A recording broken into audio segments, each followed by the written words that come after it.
Good evening, ladies and gentlemen. Welcome back to the final Fallout bar of the year before Christmas, which doesn't make it the final Fallout of the bar of the year, but it's close enough. Myself, Jack Howard, joined by Charlie Hopper. How are we doing, buddy? Yeah, really good, mate. One of the most predictable days, really, today. You could call probably all the results that we saw.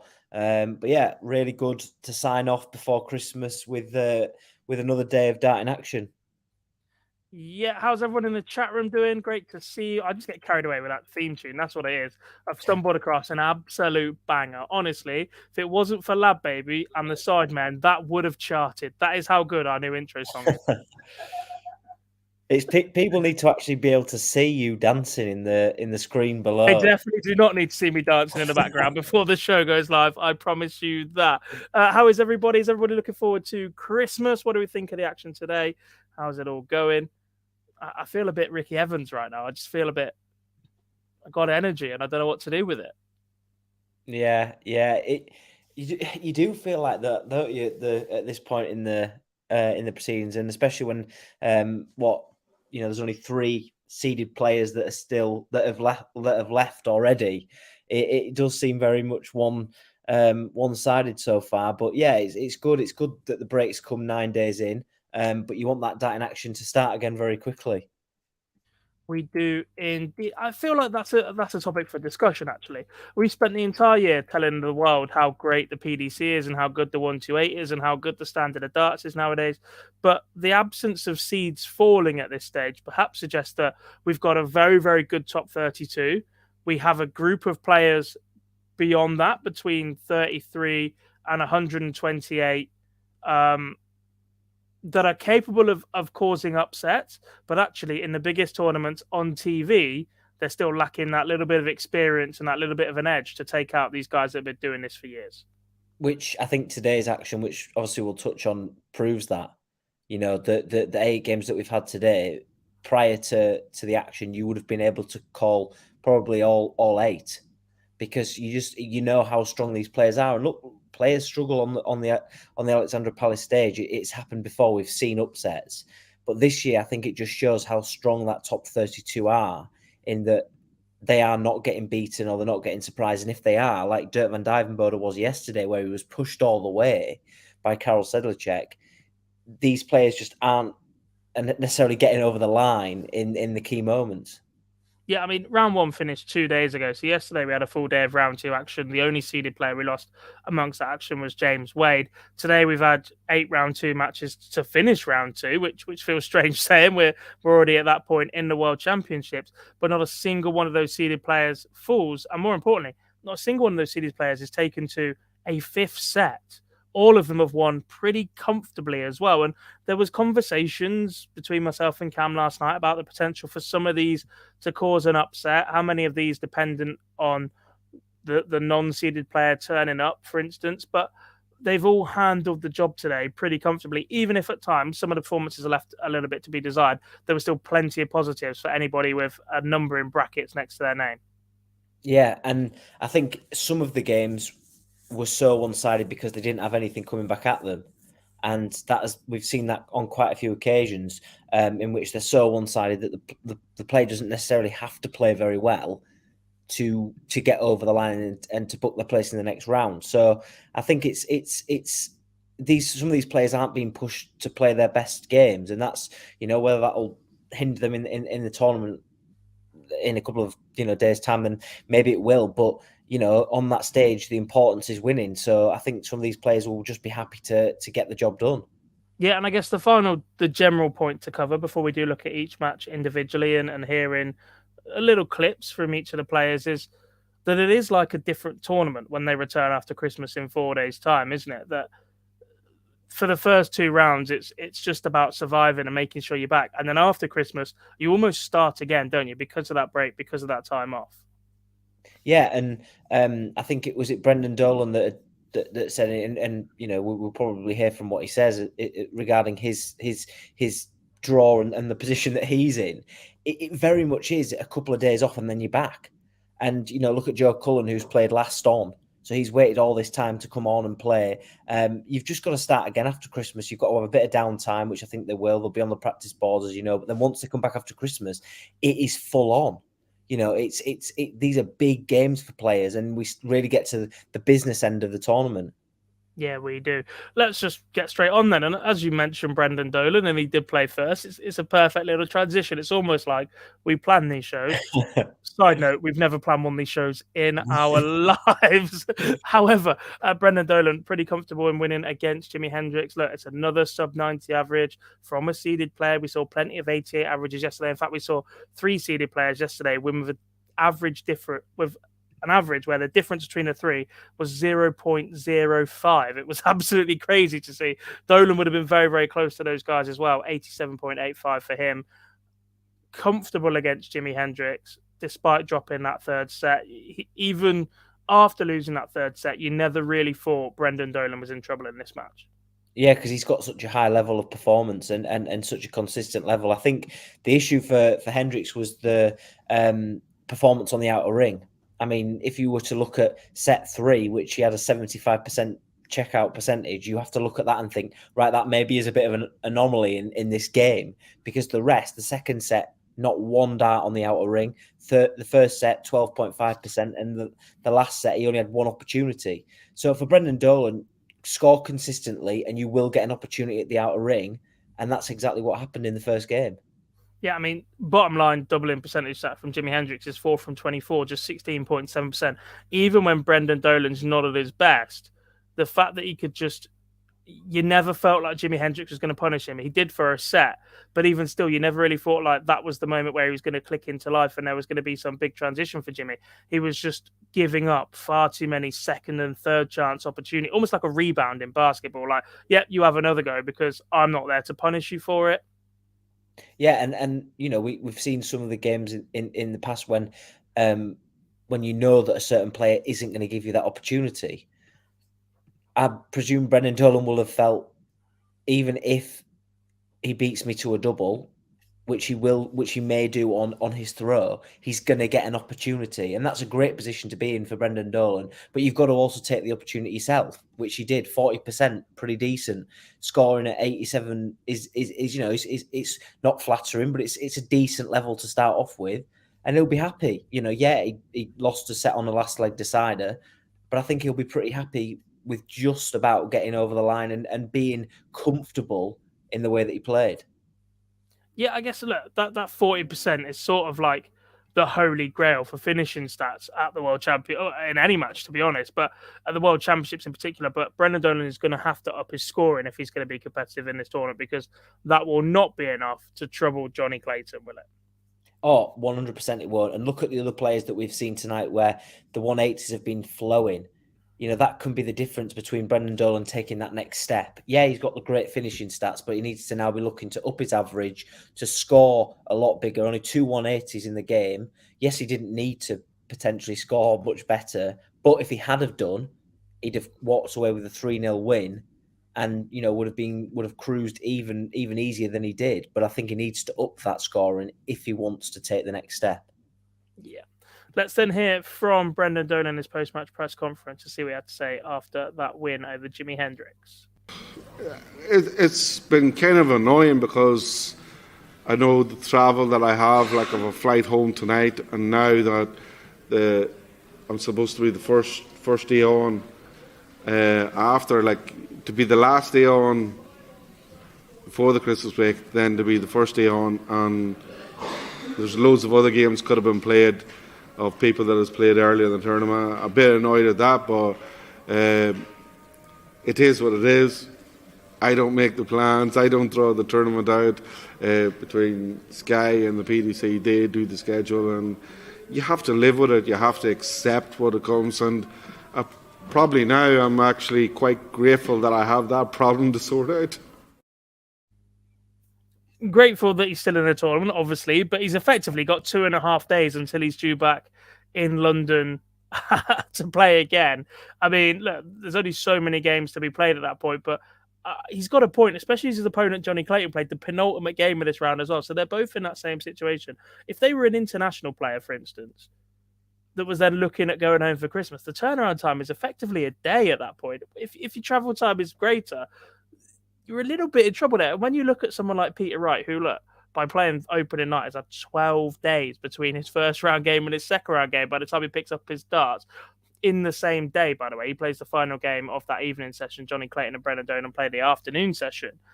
I can sort of see where Brendan is coming from in this one.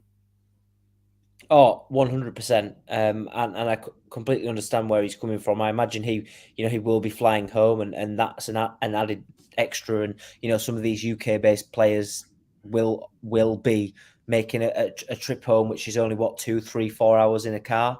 But I think you can see where he's coming from. Last stop, first on the last day, it's first on when we go back. Whereas Peter Wright's had all that time just to relax and be at home, and then not have to worry about coming back. So he's got a point. Whether we'll see any changes in the future regarding that, I'm not too sure. But I think it's just one of those things. He's grateful that he's in the next round, but logistically, he's just going to have to work through that. Yeah, indeed. Let's move on to the second match of the afternoon. And a quick hello to everybody that's joined us in the chat room as well. I forgot to mention you all by name when we first started. So Jesus in as ever. Jack's in as well. Daniel's in. Good to see you, buddy. Matthew's back in. Good to see you, pal. Not seen you a lot this week. Bob's in. Chris Gethin's in as well. Daniel Jentz is in from Germany. He says, great game from Schindler. We'll talk about him very, very soon. Tommy's in. Bob's in. Preston's in as per. Lendl's in. Good to see you, buddy. How we doing? Jack, Bob, and Chris are still in as well. So, yeah, on to match number 2. And we talk about another Chris, Chris Dolby, with a comfortable 3-0 win over Martijn Kleermaker. Legs won in every set by Kleermaker. None of this was ever an absolute rollover. But again, Dolby just seemed to keep Kleermaker at an arm's length, didn't he? He did. And at no point did I guess, worry that this game could go in a different way. I always saw it as very comfortable for Chris Dolby. Look, he's got an exceptional level, and I think that wasn't his best game. And that's quite exciting, isn't it? That he can beat someone 3-0 who's 44th in the world, and to just necessarily, I guess, not cruise through the game, but to play a decent level. He's got so much more left in the tank that, he can really scare some of the world's best players. He can indeed. Look, he's averaged 86. He's actually been outscored in the tons column, the 140s column. The 180s column has gone in his favour, but the finishing stats, 47% in his favour, 2-ton pluses. I mean, we will see better performances for Chris Dolby. We spent all of last season basically saying it's ridiculous how the man can keep averaging 104, 105 and losing matches because he was dragging every single opponent up to that level. We haven't quite seen that from him in 2022, but we still know he's more than capable of producing that, especially in a game that allows him to flow against an opponent such as Gary Anderson, who he takes on in the next round. Yeah, which will probably suit his game well and will probably help bring his average up. Look, no disrespect to Martijn Kleermaker, who we know is a very capable player and is a very strong player.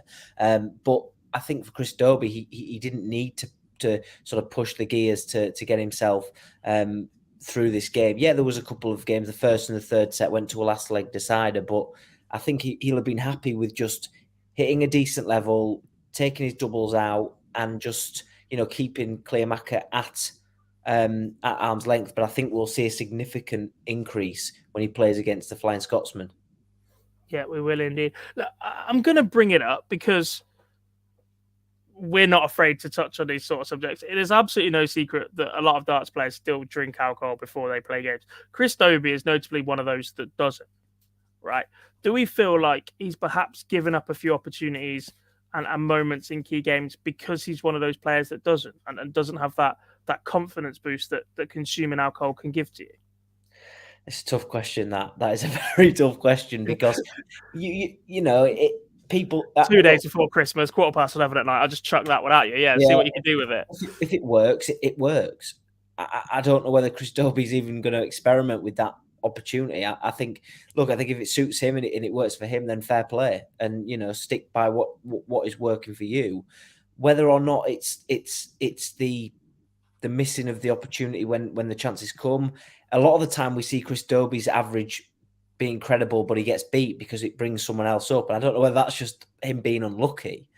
it's hard to sort of put your foot on exactly whether that is the reason because he chooses not to drink, because we've seen a lot of other players who drink before games and play exceptionally well, or whether that is just the fact that it's just the luck that isn't on his side in games. It's a hard one to prove whether or not that is right or wrong. I guess it just suits him and suits other players. Yeah, I'm not going to sit here and tell him he needs to turn into a raging alcoholic to be the next level of dart player. But as someone that has drank alcohol while I've played on stage and at various other events, there is a benefit to it, but there's also a massive detriment to your health. And I can see it from both sides.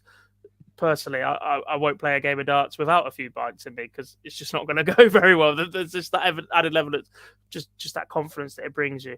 Let's hear then from Chris Doby and see what I'd say after his comfortable win over Martin Kleermaker. Yeah, obviously it's going to be a great game. I hope. I know what he's capable of. He's not finished yet. Everybody says he's finished, but I know fine well he's been practicing hard with Ryan Searle back home. So I'll be up for that. I'll have a good solid couple of days at home and I'll be prepared right. Well, you can't say that, Gary. You seen what he done on the Pro Tour against us in the, I think it was last 16 or quarter final, average 103 and got my backside handed to us, and he can still turn up and deliver 100, 110 averages. He just doesn't do it consistently as what he used to. So I'll be prepared right. I know what I've got to do to get into that game, and hopefully my practice helps me. Indeed, tough game ahead for Chris Doby. Evening, Laura O'Shea, you're in the chat room. I actually saw you at Ali Pali, but you were far too busy cheering John on the other night, so it's fine. I won't tell you off for ignoring me too much, honestly. I hope you enjoyed your trip. A little bit gutted for John after being 2-0 up as well. Yeah. But we have to move on instead. Tommy says, question, guys, has the general standard been lower this year? I mean, I don't have the numbers to back it up. It feels a little bit like it has so far. And I don't feel like the Pro Tour players have been pushed enough, despite the fact a few of them have lost. More have lost of them in this tournament than a fair few times in the last couple of years.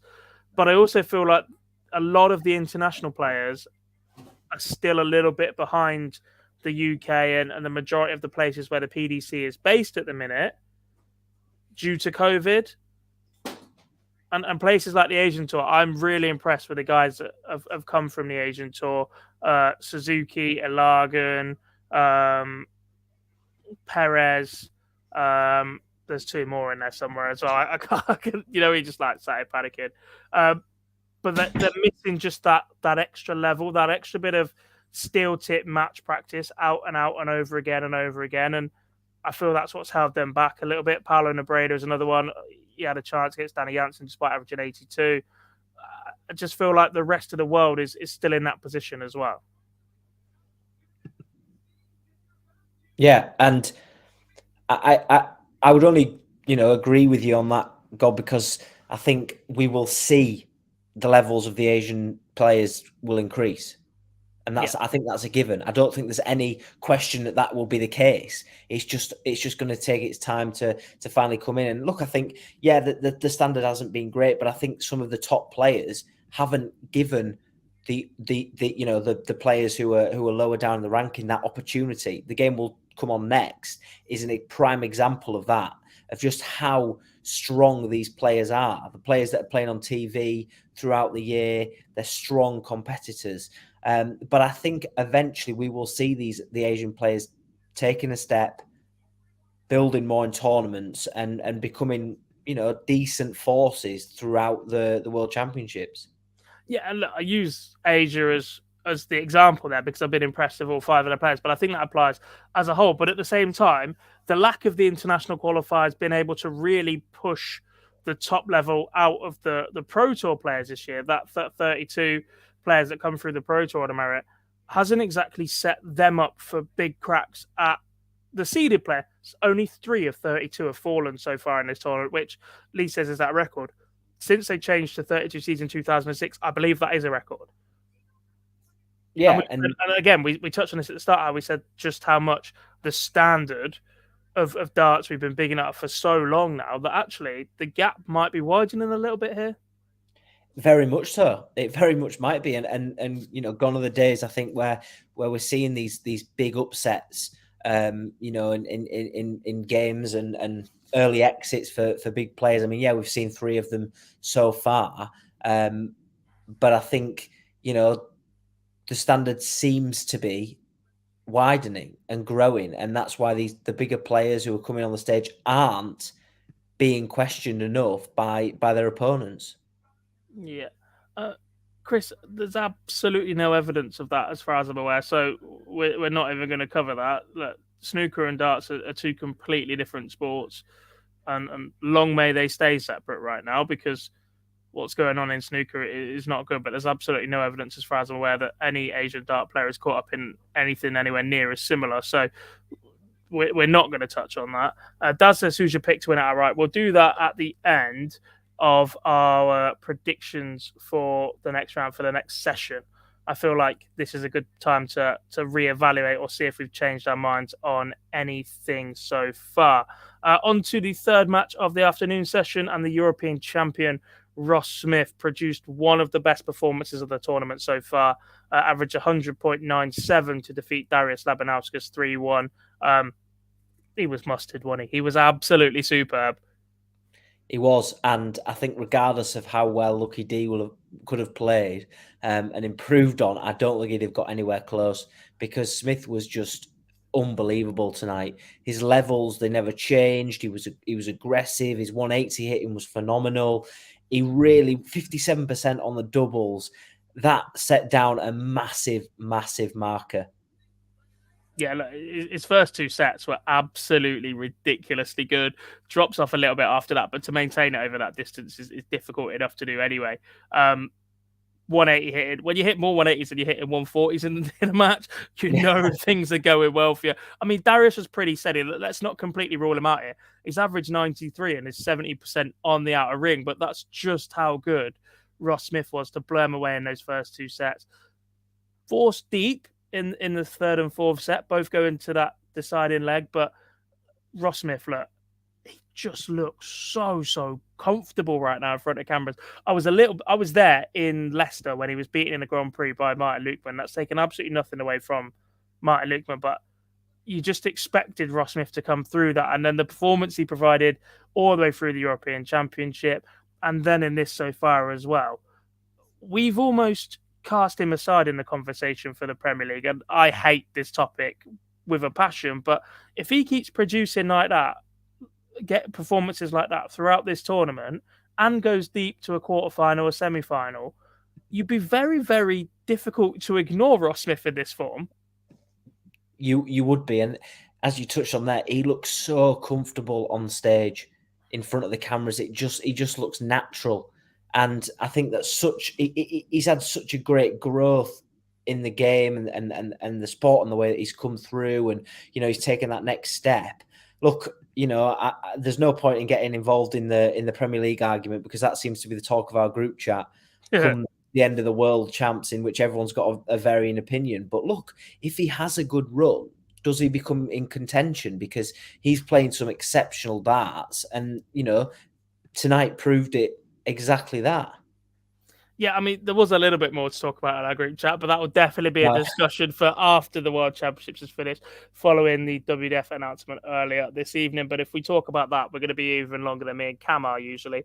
So what we're going to do is we're just going to play Ross Smith's post-match press conference interview and see what he had to say for it. No, I'm not looking for revenge. That game's gone. At the end of the day, it's done and dusted. That was 12 months ago. So a lot's changed in 12 months. You know, I'm playing better darts than what I was 12 months ago. So at the end of the day, I'm just going up there and concentrating on this game. I believe that every game is completely different. I think it's all down to timing anyway. You know, I could have played Dirk an hour later and maybe beaten him, or he could have beaten me 4-0. So I just think you just got to concentrate on the game in front of you, do your best, and see what happens. Yeah. It's not so much get the crowd on side. Even, you know, it's nice to have the crowd on side, but trying to sort of. Have a bit more fun as well. I don't want to come across as too boring, so I just want to have a bit of fun up there and actually express myself a bit more. So, but yeah, I've loved it. The crowd were fantastic, absolutely fantastic. It was all behind me, and it was great. And I was loving life up there. it definitely showed. He definitely looked like he was enjoying himself. And actually, something that perhaps he commented on other dart players in the past, but and it's noticeable with Ross, but because he wasn't perhaps as big as others, he's lost a lot of weight. He's definitely taken his lifestyle a lot more serious, and we're seeing more and more dart players do that at the minute. And he is another who is reaping the rewards of that. Luke Humphries is another high-profile person that you can look at and go, actually, changed his lifestyle a bit, got himself in shape, and his fitness seems to be helping his darts as well. Yeah, and that probably helps his longevity throughout the busy calendar that they've got, because they're playing a lot, they're having to train a lot and put a lot of hours in. So for him, he's going from strength to strength. It's just, I'm hoping that for now, the remainder of the tournament, he can keep his level up, because he's very, very impressive, and he continues to impress on the stage in front of the TV cameras. Talking of keeping your level up, if a certain former world champion keeps this level up, he will be very, very tough to beat indeed. Rob Cross defeating his good friend and practice partner Scott Williams 3-1. I mean, Scott threw literally everything at him in this match. Everything that Scott had, not quite the 115 average for a set, perhaps, but he's finished with a 96 average, 40% on the doubles. And Rob Cross has still held off his practice partner to win 3-1. Every single leg possible being played in these 4 sets, every single one going to a deciding leg. And that's probably a good sign for Rob Cross fans, is that the criticism you can make of Rob Cross is that in tight moments or in edgy moments, the action tends to break down a little bit. It isn't quite there, but he's just won 3 deciding legs in a row after being a set down to Scott Williams to come through in resounding fashion. Yeah, and what was amazing to see in this game was that in terms of statistics, neither player are really very different from each other. 7 plays 6 on the 180s, 18 plays 19 on the 140s, 44 each on the ton pluses. It very much was a similar game. It was just the one thing that was separating the two was the finishing. And look, don't take anything away from Scott Williams, because he finished exceptionally as well. But when he needed it in the last legs, Rob Cross got over the line. The game could have gone in a different way, and Rob Cross could be sat here having left the tournament, but he's in some good form at the moment. And yeah, that was pretty impressive tonight. Yeah, I mean, look, Scott Williams is a fantastic talent. We've spoken about him. There's perhaps an element of him not bringing his personality to stage. Yeah, and he just because he was playing Rob Cross, who is a friend of his, he perhaps didn't give it as much as we know that Scott Williams is capable. There wasn't as many antics, because actually that may have affected their friendship down the line if he'd used an antic to get under Rob Cross's skin a little bit. Yeah. Look, I think for them both, I think even if he had brought antics, I don't think it would have affected the friendship. But he seems to just believe that was the way that he went about it. It was very emotionless when he picked his darts up from the board and he was walking back. There was very little from that. And yeah, look, I think both players were I think they had a nice smile after the game and everything. But I think he could maybe benefit his performance in future from bringing that out onto the stage. And whether that was just because he was playing against Rob Cross, I guess we'll never know. But he's a rising talent, and he should be really impressed with how he's been at Rob Cross's heels throughout this game. Yeah, I want to look ahead a little bit for Rob Cross here, given that the form he's carried through this year has seemed to just go up a level that little bit more. He's found a more consistent B game, I think, is a fair way to describe Rob Cross's performances, which allow him to produce his A game that little bit more often. It's Mervyn King next for him, potentially Gary Anderson or Chris Dobie in the round after that as well. If he stays at this level, are we already looking at a quarterfinal against Michael van Gerwen or someone else from that quarter? It's a possibility, and I think you touched on his B game there. His B game is very, very good. His A game just takes it up another level. So if he can play with a consistent level throughout, he's going to trouble Mervyn King. I think he'll probably potentially beat him with the form that he's in at the moment. And he has an opportunity to go very deep in this tournament and set up some really mouth-watering clashes, maybe 1 or 2 games down the line. Yeah, let's then hear from Rob Cross in his post-match press conference. I think we're all going to see. And he's not a shy boy. That's what I love about him. He's not a shy boy, He's a little bit different to me in a way, because if he does something good, he always wants to tell you, he always wants to give you it, and that's the way he is. But he's still got to learn the game a little bit more. but the fundamentals are there now, and everything what that boy goes on to do, I wouldn't be surprised if I reckon he's going to earn a great living in the next year, because he's already experienced some of it. In the next 2 years, I'm going to put my neck out there, and I never do it, and he's going to win a major, because the boy's that good. On yourself as well, some good news. Back in the World Series, been picked for Bahrain. It's so go on. You know where this is going. You obviously made the comment and the bet with Dan in the beginning of the year that you wouldn't play in anything that was invitational unranked. What made you change your mind and accept the invitation? Well, I never practiced January, and I haven't got any holidays booked. And this is gospel, I know. I haven't got any holidays booked, and I never practiced January, and I walk into the Masters and I feel like a second-hand bit. So I thought, why not just go to Bahrain, catch a bit of sun, because I love a bit of sun, and actually enjoy my life. So why not, you know? And I'm going to walk into the Masters, and I'm going to promise this year, before this, I'm going to be ready. And that's going to be saying what's never happened before. Masters has never been my kind of tournament. I'm not a January player, but I will be next year. I like that. Nice and honest from Rob Cross. I mean, I completely agree with Tommy in the chat room, and Dan Dawson brought this up as the moment was happening, that Scott Williams was the up-and-coming youngster and Rob Cross is the hardened, battle-ready professional, despite being a few months younger than Scott in age. Yeah. It's just, the boy is special. The boy is the same age as you, Rob. Yeah, which is a scary thought, but the potential that he's got is pretty scary at the moment, as long as he keeps at this level and continues to perform like this. Yeah, and he doesn't sound drunk, Tommy. He sounds like a dart player. There's a complete difference. Into the evening session, and we see a mightily impressive performance from Martin Schindler. Stand out, got to go there straight away. It took us until the final session of the second round, but we finally have a big fish at this year's World Championship. Finally, been waiting for it for so long. But yeah, look, fair play to Martin Schindler. Really good performance, especially on the back of a bit of booing from the crowd, and you kind of knew that was going to come, and he experienced that. Especially walking out as well, he knew exactly what was coming. But fair play to him for battling through that and putting in a decent performance to comfortably beat Martin Lukeman. Yeah, I mean, look, on paper, Martin Lukeman's won this game. He's had a better finishing percentage by 0.1%. He's averaged higher, but Martin Schindler has eked out far more opportunities on the outer ring than Martin Lukeman managed. And it's just a superb performance from the young German that hasn't ever won up on that stage before, which sounds mad to say. It does sound mad to say, but look, he's had 11 more opportunities on the outer ring than Lukeman. That just shows his 180 hitting was a lot more prolific, and yeah, when he needed it on the biggest stage in front of the crowd, he delivered. But a nice sense of maturity from Schindler is the way that he handled everything, and he didn't crumble under any of the pressure, which he could have done. And, he just took his chances when he got them and, played pretty well. Yeah. Thanks, Chris. Thanks for tuning in, buddy. We'll catch up with you in a bit. Daniel says the big fish to take the second set was superb.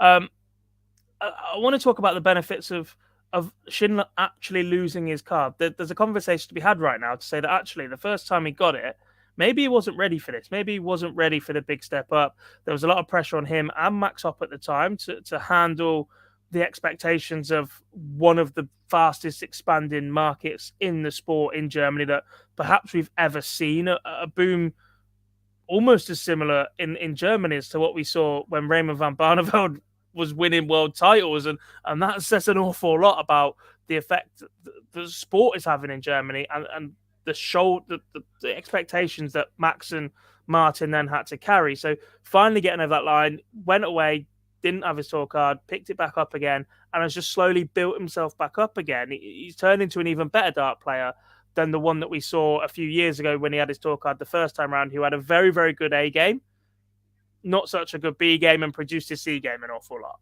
Yeah, which is it. And now he's turning into a player which can produce his A game. His B game's pretty decent. And if he goes to his C game, it's still enough to get him over the line in games. I think maybe it came a bit too soon for him.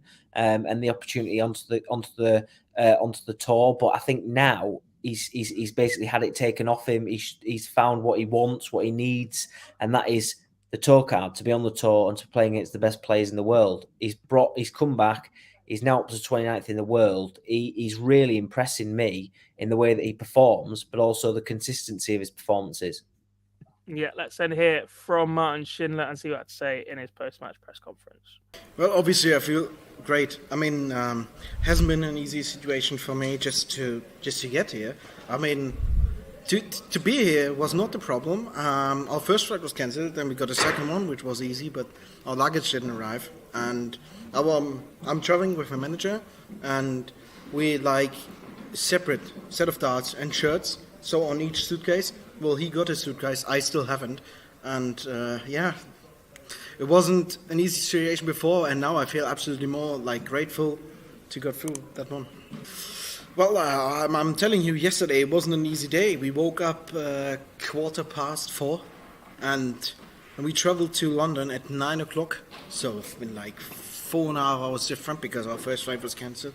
And we arrived there, spent there a couple of hours, and still, you don't see any suitcase. Nobody could like really help you, and you're just like thinking, I need a plan. I need a plan for anything, because we are like doing things our own. We're selling darts with our small company and we're trying to get bigger and bigger. But obviously we are not like Target, we are not like Winmore and like Unicorn, so we don't sell these much darts to around the world. And yeah, I was just I was aware of the fact that I need to get like a specific set of darts, which is like compared to my own.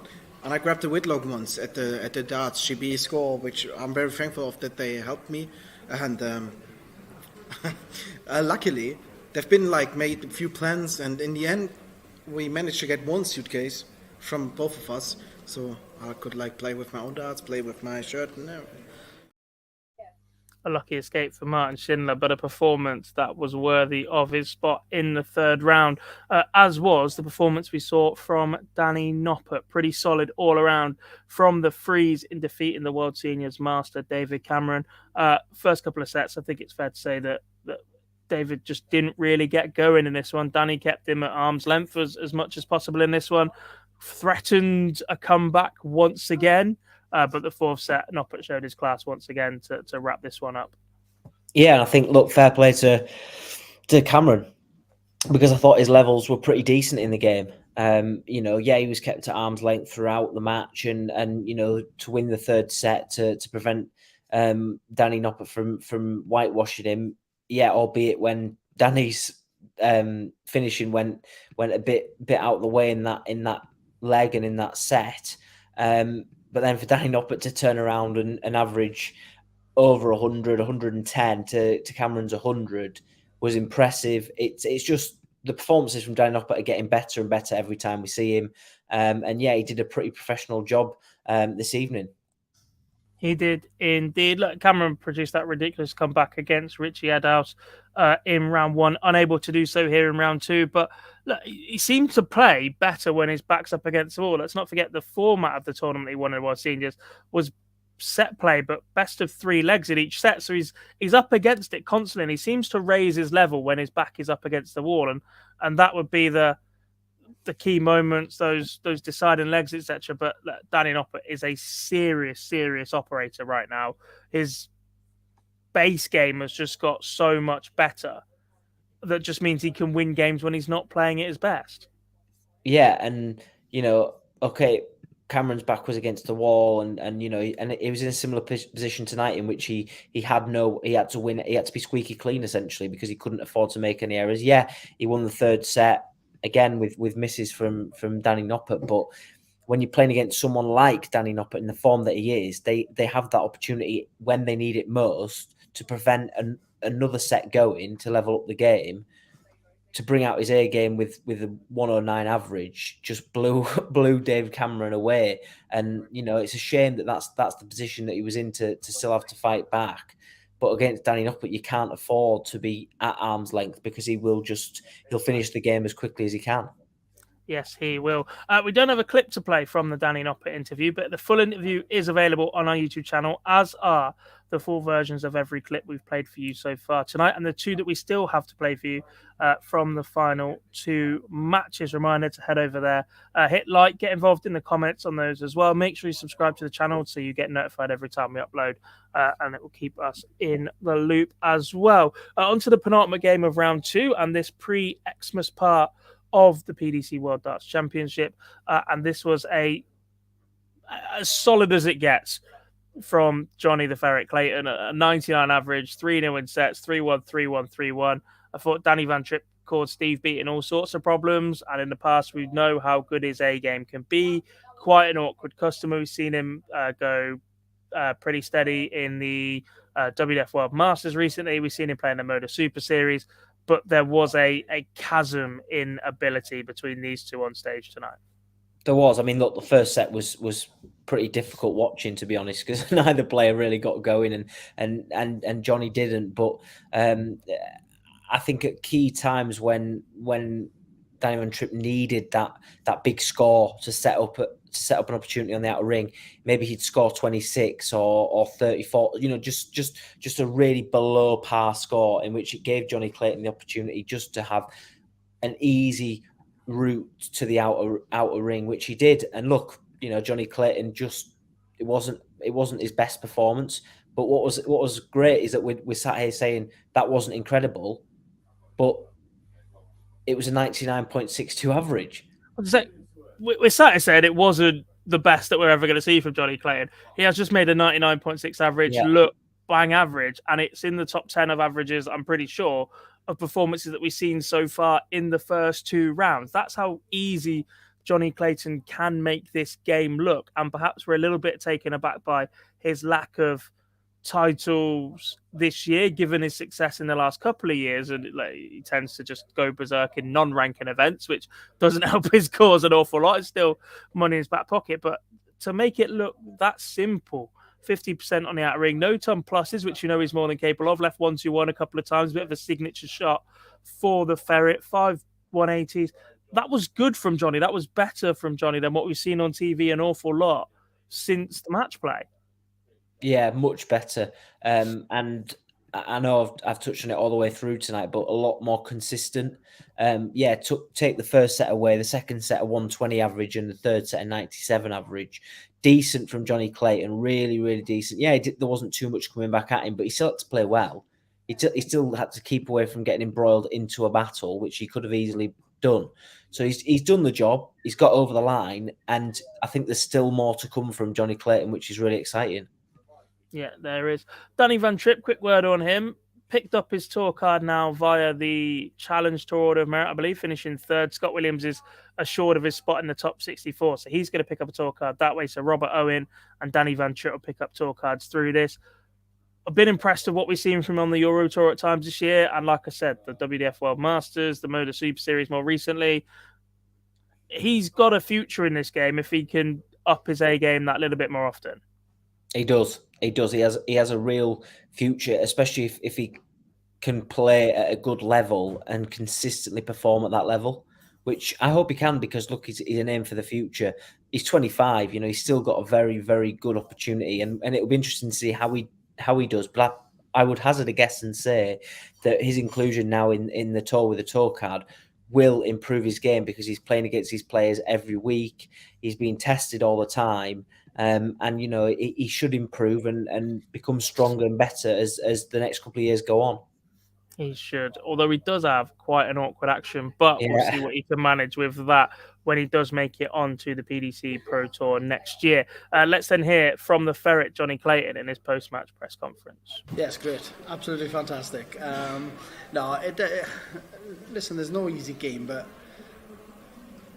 when you're the hunter, not being hunted, maybe it's a bit easier, so people kind of keep your name out of things and just show what you can do. So hopefully, I want to be one of the best players in the world. I obviously want to be one of the elite. I want to be spoken about, but I need to prove what I can do. So hopefully I'm back on track. I like that from Johnny, but he has touched on that a few times about how he much prefers to be the person chasing and causing upsets, then perhaps he does the man with a target on his back. We'll see what he can manage with that in round 3. Finally, we close out the night with another solid performance, really, from the seeded player, Joe Cullen, a 3-1 victory over Rapid Ricky Evans, who threatened to start producing something excellent, especially that third set. The 180 hitting got better and even faster, if that is even possible. Entertain the crowd once his walk on. Ricky Evans is fantastic for darts, but Ricky Evans, I feel, is almost at a point now where he needs to be fantastic for himself as well, and start picking up more wins and more matches such as this. I'm not saying Joe Cullen's there for the taking right now, but in a 95 average and 42% on the doubles, that's the standard that everybody should be aiming for. And if you hit that, you're in with a good chance. Yeah, and I think if Ricky was, improved how he was playing, I think this game could have gone closer. And look, Joe Cullen wasn't at his best. That wasn't the best we've seen of Joe Cullen. That wasn't the best we've seen of the Rockstar. But I think at times Ricky Evans was electric, especially some of his 180 hitting was unbelievable. He has those drop-off levels which have cost him at these crucial times. And again, in terms of Joe Cullen, it was just disappointing, his route towards the 9-darter at the end. I really thought that was... I thought we were going to have the dream 9 to finish off the pre-Christmas darting session, and then when it just went skew, I couldn't quite believe it. But yeah, look, a decent performance from Joe Cullen. He'll be pretty happy with that. Yeah, he will. I mean, everyone's still a bit bemused as to why he's gone the route that he has for the 141, but I guess that's his preference. Very, very nearly finished in style. But like I said, that 95 average, that 40% on the doubles is going to win you an awful lot of games in this level. And if you can produce that steadily here at the World Championship, you've got a chance of producing a run, because you've just got to be solid in those key moments, or you've got to be good in the key moments, but you've got to be solid elsewhere. Yeah, and 7 180s is pretty decent. Scoring well, scoring, with a lot of strength, and we know 42% on his doubles. He's a good campaigner is Joe Cullen. We know what to expect. Yeah, the World Championships and Alexander Palace haven't been really a happy hunting ground for him, but he can easily put a run together if he can build on this performance and go from strength to strength.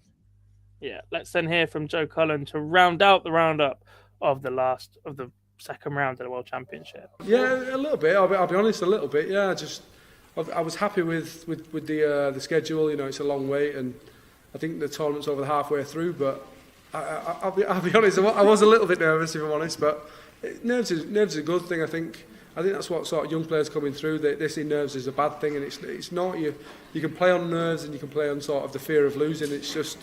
That's just sort of elite sport. That's just what it is. Pleasure, lad. Thank you. Thank you, mate. Cheers, Phil. I was happy with the sort of later draw, but not so much frustration, more nerves. Just like I've just said, it's one of those you don't want to play last and then lose last. It's one of those. But I think I was a worthy winner tonight. A worthy winner indeed for Joe Cullen. Let's look ahead to the next session that we're going to see here at the World Darts Championship. It is a few days away. The darts returns on the 27th of December after everybody has a Christmas. So at this point, I'm going to wish everybody a very, very Merry Christmas as well. I'll no doubt do that again in the end of the show. But we do have a double session in extended races, let's not forget, in best of 7. So we only see 3 matches per session. And we start the return to darts with Dimitri van den Berg against Christoph Ratajski. How do you see this one going, Charlie? Another should be a really good game. A tight game, but I think Dimitri van den Berg will have far too much for Christoph Ratajski. That being said, if Ratajski performs in the way that we know he can on that stage, then there's no reason why there couldn't be an upset. I'm going to go Dimitri van den Berg. I'm going to go 4-2 in this one. Could be a tight game. Could be one of those that you look at and think, ooh, this could go either way. But I think Dimitri van den Berg is scoring, and the way that he plays will just have too much for the Polish Eagle. I'm going to match that, and again, I'm going to make the same point. if he turned up with the darts that he first used when he moved to Target as a manufacturer, I'd be concerned for him right now, even though that Ratajski was a little bit underwhelming himself in that second round. However, moving to that new barrel, I presume that's what's going to return on the 27th. It's much more like the style of dart that he's thrown to lift the match play and go deep in other majors. That makes him dangerous again. That style, it just suits him. He feels so much more comfortable with it by looks of things, and he produced a better level of performance in that one round than I think we've seen the entire time he's thrown this new set of darts. And because of that, I'm going to go 4-2 as well. Tommy's got Vandenberg 4-2. Jack's got DVB. That's Dimitri Vandenberg. There's so many DV somethings in this game. That's Dimmy as well, 4-2, as is Daniel. Gargle says, I think the big and tight clashes will start in the third or even the fourth round. Bob says Dimitri 4-1, and Matthew has got Dimmy 4-3. Second match of the afternoon, and what a match this could be. How on earth is this second in the schedule, by the way? It is Nathan Aspinall against Josh Rock. Wow. What a game. This is the one I think everyone's looking forward to. Once we get through Christmas, this is the one that everyone has got set up, and this could go either way. I'm going to go with experience in this one. I'm going to go 4-3. I think we go all the way in this game. I think it's a tight game. Nobody knows which way it's going to go, but I think Nathan Aspinall just about gets it over the line. But if Josh Rock wins, that also would be a great result. But I think Aspinall gets over the line. Interesting. I'm going to say the same. I think that he has a knack of winning matches that are tight and scrappy, and I think he also has a knack of sending matches tight and scrappy. And therefore, I'm going to back Aspinall. I'm going to say 4-2. I think he creates that little bit more distance, puts that little bit more pressure on Josh. Josh has spoken an awful lot about him not being under pressure, but any man that mentions pressure as often as Josh Rock does clearly feels something. Yeah, it's a bit like Luke Humphries not putting any pressure on himself to be in the Premier League and has mentioned it in every single interview for the last 18 months. Yeah, exactly that. So that's where I'm going. I'm going to catch up with Daniel, who also had 4-2 Dimitri in the previous matchup. And then we move on to these ones. So Bob's got Asp 4-3. Tommy's got Aspinall 4-3 and a tiebreaker as well. Jeez says, I want Rock to win, but I think Asp edges in 4-3. Daniel's got Rock 4-3. Jack's got Asp 4-3. Daniel's got Asp 4-3. Matthew's got Rock 4-3. Jeez is back in. Good to see you. That's about it for predictions in that one. And we round out the afternoon session with Johnny Clayton against Brendan Dolan. The Ferret magnificent tonight. Brendan Dolan, perhaps not so much, but still eking through. Where are you going with this one? This could be a good game again. You know, we really are in a position where there's so many games that are tight to call. I think the Ferret wins 4-2 in this one. I think Brendan Dolan gets a set or two. So I think 4-1 or 4-2. I think Johnny Clayton's level is better than Brendan Dolan's, and that's why I think it'll be pretty comfortable for the Ferret. I think it's pretty comfortable as well. I'm going to say 4-1 in this. I just think from what I've seen from both of them so far, Brendan Dolan's pace perhaps won't suit Johnny Clayton, but the rest of this game, I don't really see trouble in Johnny at the minute. So yeah, I'm gonna go with 4-1 in this one. Tommy's got Clayton 4-2. Daniel's got Clayton 4-2. Matthew's got Clayton 4-1. Jack's got Clayton 4-1. G's got Clayton 4-2. Bob's got Clayton 4-2. Daniel's got Clayton 4-1. Everybody pretty much backing Johnny in that one. Mr. Kodami says 4-0 as well. We move into the evening session and we start that one with Jim Williams against Gabriel Clemens. Good game. Decent game, this one. A decent start off as well between two players who we to get into this position. I'm going to side with the German in this one. I think he's playing some really good, strong darts. I'm going to go 4-2 to Gabriel Clemens. I think he just has a bit too much for Jim Williams. But it could be tight. Could go all the way to a last set decider. But I think Gabriel Clemens wins pretty comfortably. Yeah, look, I said this despite the fact he's won 2 matches already in this tournament. There's still an air of lack of confidence to me with Jim Williams, and he's had 2 matchups that suit him a little bit in Sebastian Bielecki and even James Wade, who was under par. If Gabriel Clemens doesn't show up in this, there's a chance that Jim Williams does him in as well. But I was really, really impressed with Clemens in round 2. I thought that was probably one of the better games we've seen on TV from Clemens in his career so far. That's how good that performance was from Clemens. We've seen glimpses in the Grand Slam perhaps, but shorter format over this length on that stage. I was really, really impressed with Gabriel Clemens, and I think because of that he does Jim Williams in 4-2 for me. Tommy's got Clemens 4-3. McCod Army's got Clemens 4-2. G's has got Clemens 4-3 as well. Bob's going the other way. He's going Jim Williams 4-2 as is Jack. Daniel's got Clemens 4-2. The German supporting the German, of course. We'd expect it absolutely no other way. And Matthew has got Clemens 4-3. We round out that evening session. No, we don't. We have 2 games. Oh, my gosh. 2 more to talk about. One of them is Gerwyn Price against Raymond van Barneveld. How did I nearly skip past that one? 2 wins from the last 2 appearances, last 2 matchups in this one for Raymond van Barneveld. Charlie, can he make it a third?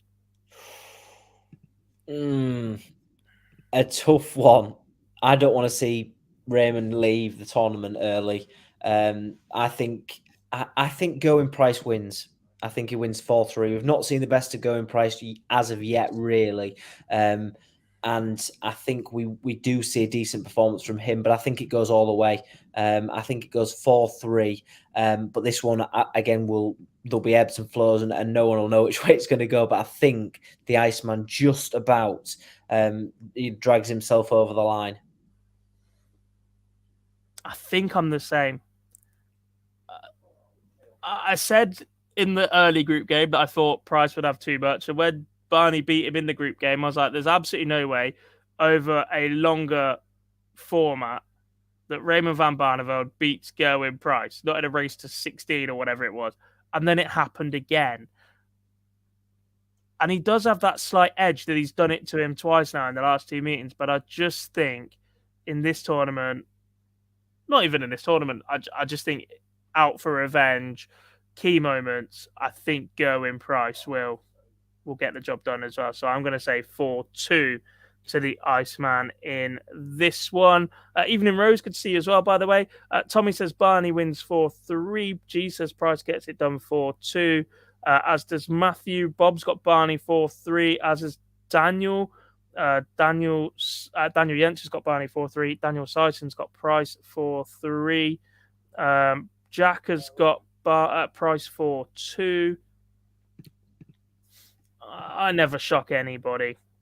And then we move on to the final match of the day, and the reigning world champion, Peter Snakebite Wright, 12 days after his second round win to open the first day of the tournament, takes on the Belgian Kim Huybrechts. Yeah, I think he wins 4-2, Peter Wright. Yeah, he's had a long time, to be at home and to practice and everything, but I think he comfortably gets through this one against Kim Huybrechts. And I think Peter Wright needs this because the last couple of months have been very tough for him, both on and off the stage. But I think he wins comfortably 4-2.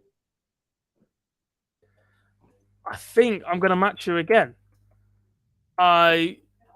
I've been big on Kim Huybrechts. I think he's threatening a return to something of the top 16 Kim that we've seen before. I still think there's moments where he's a bit lacking. Look, I know that Peter Wright is a complete enigma and you never know what darts he's going to turn up with. But the fact that on opening night, he turned up and said, they did the pre-match show for an hour before the tournament even got underway. They interviewed Peter Wright, and part of that discussion was what darts usually later. He said, I don't know, it's between 2 sets, but they were the 2 sets that he won the last 2 world championships championships with, one from the first time, one from the second time. And the fact that he's between those two sets, I think means he's honing in on a straighter barrel. There's less time to mess around in terms of shape and whatever. There's a third straight barrel style dart sat at Red Dragon for him that they released in a they did a pre-Worlds release, etc., that Gezi and Johnny Clayton were at, but they released a new Peter Wright dart that he was potentially going to throw for the World Championships. Again, a straight barrel dart. There's just so much more confidence from me in him with a straight barrel dart. I think you can change the grip a little bit and that'll make a subtle difference, but we've seen just how good he is. And if he stays with one of them, I can see him going deep once again. So I'm going to say he wins this one 4-2 and puts himself into the fourth round. Final predictions from the chat room.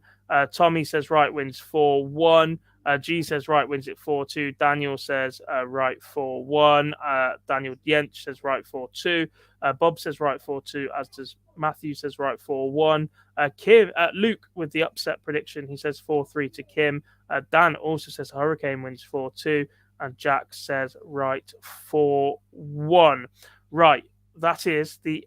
no, it's not the end of tonight's show. I promised one more question, didn't I, Charlie? You have now seen every single player that is going to take part in this year's PDC World Darts Championship.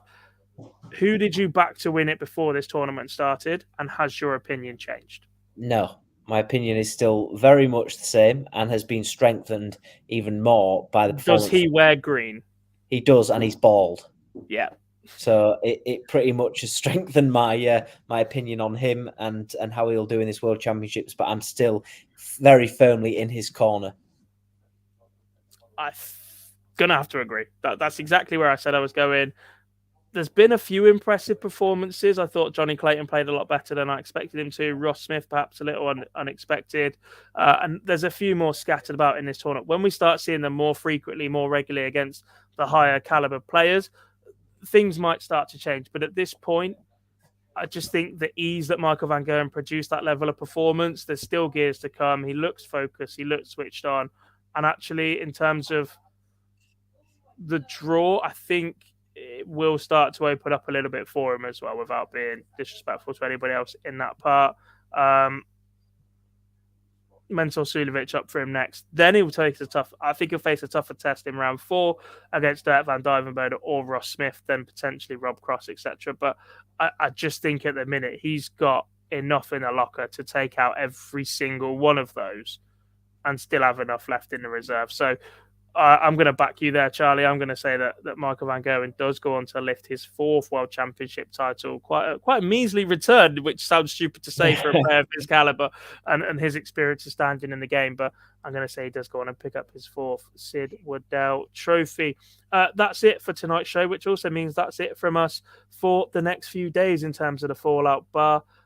We have some content coming your way. We've managed to get some bonus interviews from people in and around the Alexandra Palace. I think there's a John Part one coming, potentially Dan Dawson as well, and maybe one or two others. So they'll be out with you guys over the Christmas period, as obviously there's no darts for you to watch. So make sure you have liked and subscribed to make sure you don't miss out on any of that content, and make sure you're following us on all of our socials. A big Merry Christmas to all of you in the chat room.